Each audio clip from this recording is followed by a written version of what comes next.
Welcome to the Forge and Gold podcast, where today we're talking about competition, how to compete, competing the right way versus the wrong way. Because there's competition everywhere. We know those people, the ones that want to win, the will to succeed, cutthroat. Now, how are we going to compete the right way? My name's Alec Ingold.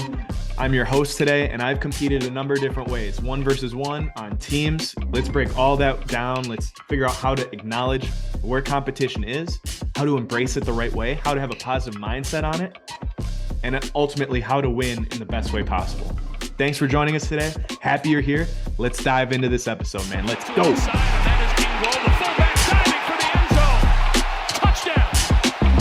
And for Alec Ingold, that's the first rushing touchdown of his career. Today we're talking about competition, competing. And it's like that thought of competition's everywhere around us. It's in us, it's outside of us. And it's like, how do you compete to win the right way? Because at the end of the day, a lot of people want to win, want to succeed, want to become successful. But how do you do that? How do you approach that in a positive light? How do you make sure that you're making sure that everyone around you is competing the right way? How do you build a culture and identity in your team about competing and pushing one another to ultimately succeed in a genuine and authentic way? Like, that's a very, very fine line to be defined by whether you're a boss, a teacher, a coach, someone that's, in charge, or if you're an athlete, if you're a player, if you're a student, if you're an employee, trying to find your way and being able to compete in a positive light where you are genuinely making the rest of the team better, you and your opponent better. And that opponent can be yourself sometimes. To be able to make sure that everyone around you, as well as yourself, are improving for the good of the team, for the good of a mission, but for the good of a purpose. That's powerful. And to be able to do that, man, there's a couple different steps. There's a couple different ways to approach competing and competition. And I had a couple different quotes I wanted to read from you from The 7 Crucibles, my book. One thing I was talking about competition and competing the right way. I said, to compete the right way, the first thing you need to do is frame competition as a chance to achieve a higher degree of excellence in yourself. Let me say that again. To compete the right way, the first thing you need to do is frame competition as a chance to achieve a higher degree of excellence in yourself. Embrace the challenge, and you will start to breed excellence in all that you do. What I mean by that is, man, frame competition, have that perspective of competition as a chance to achieve something greater within inside of yourself. It's an opportunity to improve. Competition is an opportunity to improve. And if you see that, if you see someone picking up the phone on cold calls more than you are, answer that call to greatness. Answer that opportunity to see how many calls you can make. If you're an athlete and you're drilling, you're a quarterback and you're throwing all these darts and you're in a quarterback competition with another guy and it's you or somebody else, man, use that as an opportunity to improve yourself as a quarterback. Don't be hoping that the other quarterback misses throws, misses wide open wide receivers. Like, that's not helping the team at all. If you're in a competition 1-versus-1 and that quarterback is striving and thriving and doing well, man, cheer for that other quarterback. And for yourself, man, you got to answer it. There's a standard that's been raised, and you got to show up and you got to perform at a better level. And that perform is a tough thing to concept in competition, right? Because everything is measured. Everything is comparable. But if you use that as an opportunity to internalize your growth, the journey that you're on, to remember the goal that you've set for yourself, that purpose, that dream, that mindset that you've put yourself on, that you've laid down, the framework to go accomplish something, man, all of a sudden, it doesn't really matter what the other person's doing. You're not comparing yourself to the other person.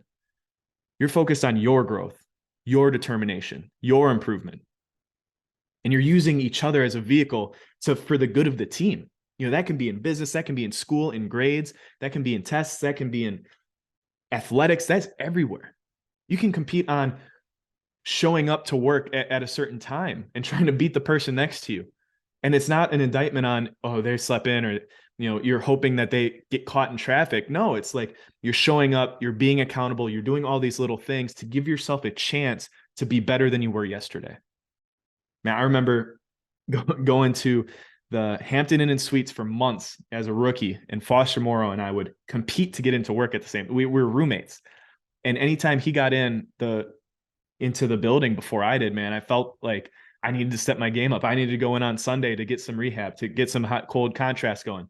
But that amount of competition, man, it wasn't in vain. It wasn't in, man, Foster's trying to one up me. No, he's trying to be the best version of himself, and he's holding himself to a higher standard than I'm holding myself. I better get my act right and start matching that and increasing that intensity so that we're all improving, so that we're showing up earlier, we're staying later, we're having healthier habits. That's how you compete in a positive sense of the way, right? That's how you serve one another in that sense. The second part of that sentence that I brought up is embrace the challenge, and you'll start to breed excellence in all that you do. And that just means that it's contagious, right?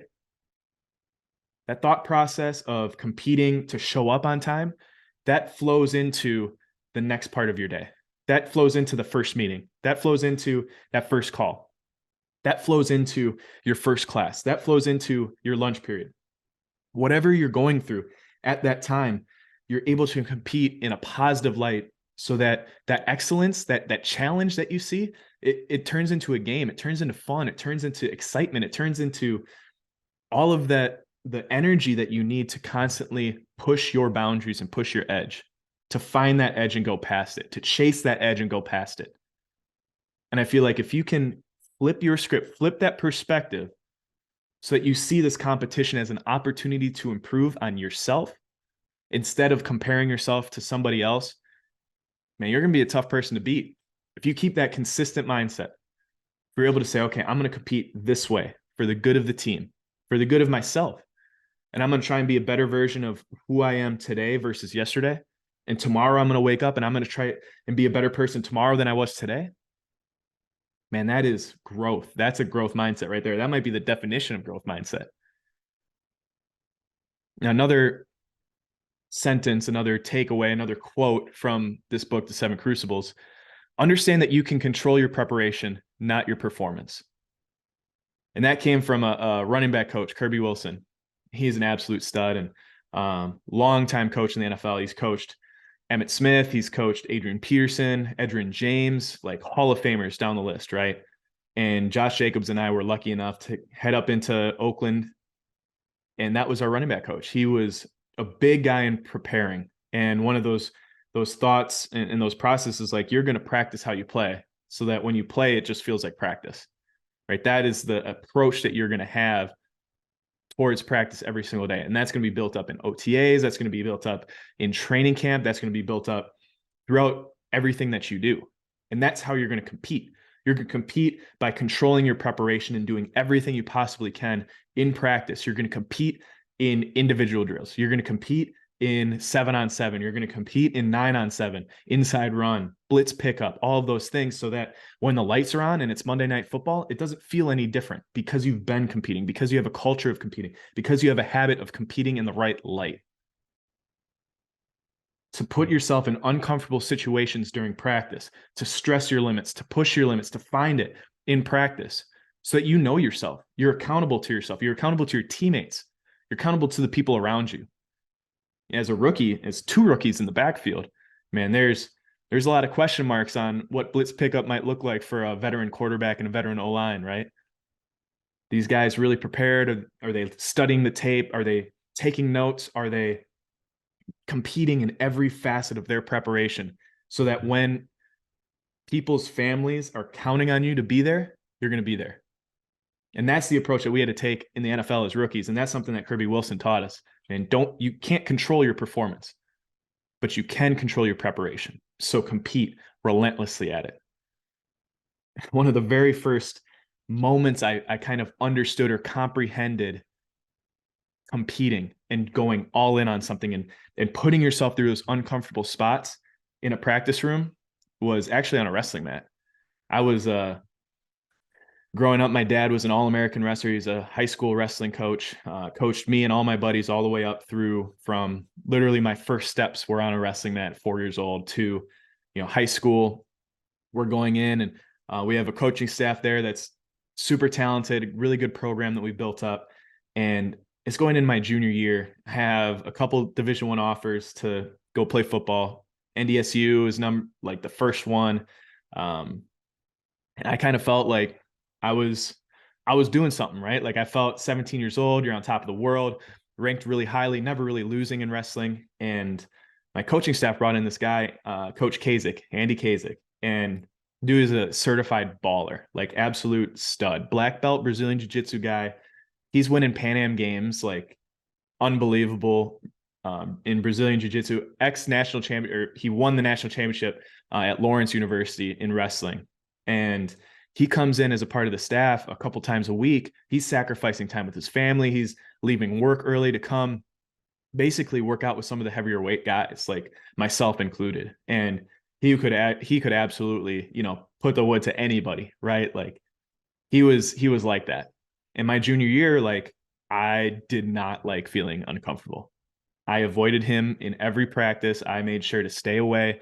I was practicing because it felt good to win. It felt good to win on the weekends, during dual meets, in practice. I just wanted to win. I just wanted to feel good. I just needed pats on the back, right? Like I wasn't really preparing for those biggest challenges. I wasn't using Coach Kazik as a resource, and he didn't push it. He didn't, he wasn't, whenever we went, it was tough and it was hard and I got whooped. But at the end of the day, like I had to show up and ask to compete.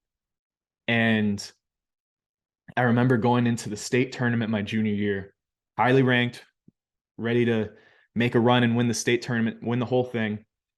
I ended up hitting a little bit of adversity in the state quarterfinals. I ended up losing in double overtime, a nail biter. Everyone was cheering. We're one of the last matches, going back and forth, back and forth. I ended up cracking under pressure. Something that I definitely could have won, should have won. I didn't. And I was put in an uncomfortable position. The lights were on and I cracked under pressure. Fast forward into that football season. As a senior, I'm preparing. I'm doing everything right. I'm working hard. I'm trying to get these big scholarship offers. I'm doing everything I can. I use all of that motivation from that wrestling moment of falling short at the state tournament. I'm going to be better. I'm going to do things the right way. I'm going to prepare. I'm going to lift. I'm going to develop. You put in a full season that turns into a state player of the year. You're doing everything right. Your team goes to the state semifinals for like the second time in program history. We're really like breaking barriers on this football thing. I get that Wisconsin offer, right? Very late, but it happened. It was the dream offer. It was the dream school. So now I'm 18 years old, senior in high school, got the, state player of the year as a football guy, get the Wisconsin offer, that the dream offer. And you're heading into a wrestling season where it's kind of like, all this athletic accomplishment is kind of, the ship has been sailed, right? Like I don't need wrestling anymore.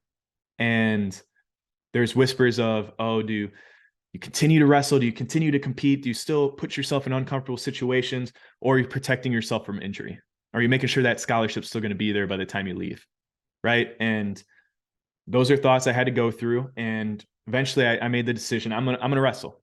I'm going to do this thing one last time, one last season. I'm going to try and win a state championship. My dad won a state championship. I knew that I was capable of winning a state championship. So I'm going to go all in. I'm going to do this thing. So Kazik's there and we're going through practices. I'm missing some practices, some tournaments early on in the season because we had a late football season. I'm still taking official visits before, I signed on the dotted line to go to Wisconsin. I'm still figuring my things out, right? Well, I come back after that and there's a practice. It's a Wednesday and our dual meets are on Thursday. So Wednesday is normally a time for guys to lose weight. They're running hauls, they're cutting weight so that they're going to make weight. It's not a really intense day so that you can perform on Thursday. Well, we knew I had a bye on Thursday. There wasn't going to be anyone there for me to wrestle at that meet. So it's just me and Kazik, and we go for an hour-long grind match. And if you don't know much about wrestling, high school wrestling is 6 minutes long. Like that's what a match is. But it's some of the most tiring 6 minutes. It's physical. It's an altercation. It's iron versus iron. Like you are on an island. It's just you out there. And one of a good wrestling drill to do to build your endurance, to build your mental toughness is a grind match. And you can be 30 minutes. It could be an hour. This one with Kazik ended up being an hour. And we were going at it pretty good. And I remember I actually took him down. I took him down one time and I was feeling good about it because normally I never take down Kazik. And if I do, he's letting me kind of work through the motions. But I felt like I actually kind of caught him. I took him down. I'm talking trash. I'm 18. I got this D1 offer. I'm feeling myself, right? We're competing in this practice room. And man, he turned that intensity up on me. Turn it up, smothering, white on rice. I couldn't escape. Couldn't get out, couldn't move, couldn't stand up. Physical, emotional, spiritual, everything. It took everything out of me. I'm bleeding, I'm sweating, my knees aren't working. Like I'm exhausted. I can't move. I'm seeing double, like absolutely mentally and physically broken. And dude is just getting started. There's no place to go. There's no one to come help you. You're in this room and you feel like you are on the brink of your life. Like whatever that edge was that you're chasing, that you're trying to prepare towards, man, I was 10 steps past that thing, totally past it. And it didn't stop. Got put up in a corner, couldn't get out, shoving, pushing, doing everything I can to get out, to move, to get out of that. I was uncomfortable. My skin was shaking. Like I couldn't move. I couldn't think. Kazik's just there. Yeah, let's find this edge. Come on, keep going, keep pushing. Trying to push me towards that edge to see really how far I could go. I was broken, man. I ended up getting out of that corner. I shoved him as hard as I could. Wasn't working. Eventually get out, find my exit. I walked straight to my locker, man. Emptied that thing. On my way home, I quit. I quit wrestling, man. I don't need this. What am I doing getting put in these uncomfortable situations that I don't need? I have this D1 offer. I have everything I need. I have this football. I have a different path. I have a different journey. I don't need this. I don't need this adversity. I don't need this confrontation. I don't need this altercation. I don't need this preparation. I drove home, man. I quit. I'm sitting there trying to figure out what I'm going to do next and how I'm going to tell my parents, how I'm going to tell my coaches. And I was just kind of by myself in a moment of reflection in my house and in my parents' house. And I'm just thinking like, man, what am I doing, man? I just quit. This is how my career is going to end as a high school athlete, is by quitting after a tough practice. I can't go out like that. And then came the decision of embracing that change, of that challenge, of knowing that I have to go through something that I've never gone through in order to accomplish something that's never been accomplished before. For me, I had to put my pride to the side. I had to put the ego aside. I had to put the offer aside. I had to put all the pats on the back aside and say, you haven't been good enough. You haven't been good enough to accomplish your goals. I didn't do it. I have not won a state championship yet. That is a fact. But my pride, my ego, it was so built up, man. It was ridiculous. And that physical altercation, that uncomfortable preparation that Kasich was putting me through laid a foundation for the rest of my career, for the rest of my life. I repacked my bag, drove to school the next morning, put everything back up in my locker. I say I quit, but I never missed a practice. I say I quit, but I never missed a practice. And I was back with the team the next day with an internalized decision saying, I'm going to see how great I can be. I'm not going to go through this thing just to win. I'm going to dominate. I'm going to embrace. I'm going to ask for all this uncomfortableness. I'm going to see how far I'm going to see what great condition I can be in, mentally, physically, emotionally, spiritually. Let's see if I can put this whole thing together and make a run and dominate and win a state championship. Something I've never done before. I head back, and every time I saw Kasich, let's go. I don't care if I have a tournament the next day. I don't care if I have a dual mate the next day. I don't care if we have to cut weight, whatever it is. I want the challenge. Grades started going up. Personality started going up. Being a team leader started going up, all because it was contagious. It started with that decision. Let me go through something so uncomfortable that I've never been through before so I can accomplish something that I've never accomplished before. That was decided internally. Let's compete. Let's compete the right way. From there now, man, 40-0 heading into the state finals. Another uncomfortable spot. I get taken down to my back in the state finals in the sold-out Kohl Center. within 20 seconds of the match starting. State championship. The moment that everything, all the cards are on the table, all the chips are pushed to the middle of the table, taken down to my back in the first 15, 20 seconds. How do you respond? I was comfortable. A lot of people could have flaked. I've cracked in that moment a million times before. But leading up to that moment where the bright lights were on, where all the chips were on the table, man, I had prepared for it. I'd controlled my preparation. I'd embraced the challenge of competing everywhere. So I was able to rip off 9 unanswered points, win a state championship, go hug Kasich, go hug my family, go hug my coaches, and say that you did it, and end a high school career on top. But it all started in a practice room, man. It all started being pushed to an uncomfortable, unfamiliar place. And then saying, you know what? I want that. I want to compete. I want to fail. I want to fall short. Because that's how I'm going to grow. That's how I'm going to recalibrate. That's how I'm going to adjust. That's how I'm going to be able to improve everyone around me, including myself. That's how you compete the right way. So the next time someone is pushing you, a boss, a teacher, a coach, a family member, a mentor, a mentee, someone's challenging you, man, see it as an opportunity. See it as an opportunity to grow and develop and be a better version of yourself. Don't take it personally. Say, okay, yeah, you're right. Let's go be great. Let's go see how great we can be. Let's go compete. Let's make everybody better. Let's see what we can accomplish. If you approach competition that way in one aspect of your life, it's going to be so much easier to see it in the second, and then the third, and then the fourth. All those hyphens, all those apostrophes, everything that you do that you love to do, whether it's professional, personal, a hobby of yours, if you start competing in a genuine, honest, vulnerable, real, authentic, positive version, man, that is contagious. People are going to see that. People are going to feel that. It's a decision that has to be made. And it has to be internalized. It has to be owned. But if you do it, man, sky's the limit.